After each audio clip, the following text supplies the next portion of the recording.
Jamaica, watch this. A man seen here dressed in a black suit tried to outsprint his colleagues who were heavily armed and dressed in their uniform.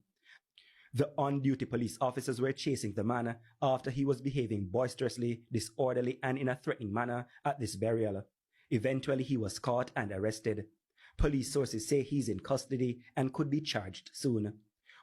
We understand the drama started while the off-duty policeman was attending the funeral for one of two murdered men in Rhymesbury in southern Clarendon on Sunday.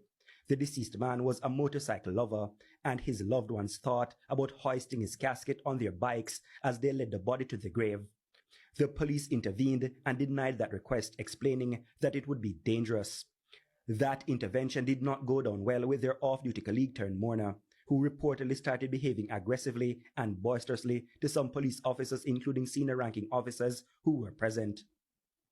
An order was eventually given to arrest the off-duty policeman, and this is how they ended up in a foot race.